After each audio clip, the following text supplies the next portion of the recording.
انا قلت له بقول لك ايه، انت لازم تسيب مراتك بقى عند امها تتربى شويه، عشان اللي بتعمله ده زياده. هو مش معنى ان انت بتبص لها او تقول لها كلمه او اي حاجه بتلو جوزها وتاخد شنطتها وتمشي.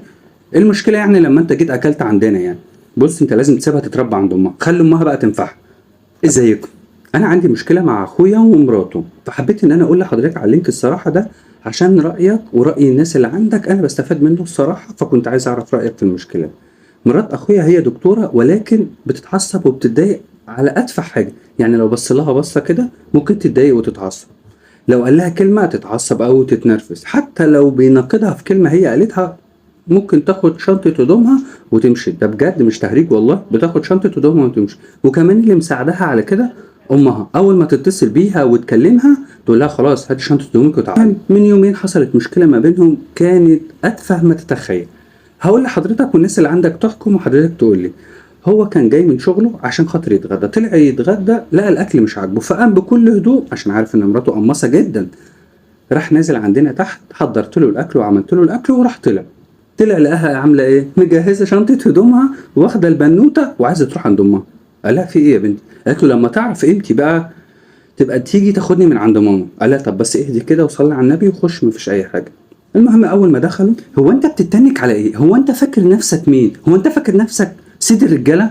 طبعا اخويا ما قبلش على نفسه الكلام ده، وراح الدم غلي في دماغه وراح مد ايده عليه.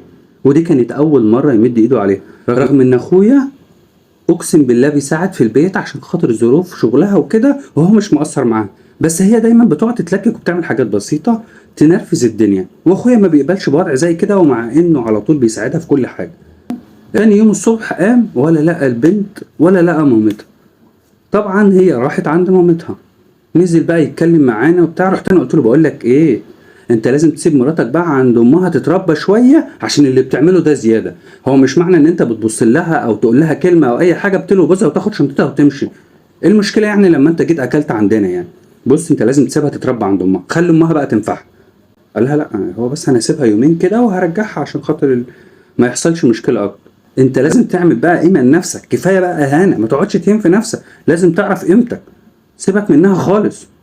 فانا قلت ابعت لحضرتك عشان الناس تقول ويحكموا اذا كان فعلا هي مرات اخويا ليها حق تعمل كل اللي بتعمله ده ولا لا. فيا ريت حضرتك تقول لي والناس اللي عندك تقول لي اخويا يتصرف ازاي، وانا كدوري، مع اني انا دايما فاكراني ان انا عدوتها، ومع اني ما بعملهاش اي حاجه، كل الحكايه ان انا بس بتكلم او باجي في صف اخويا، فهي فاكراني ان انا كده ما بحبهاش. خليني في البدايه افكر حضرتك، لو حضرتك بتتفرج عليا من الفيسبوك ومتابعني ما تنساش تقول رايك في الكومنتات، وما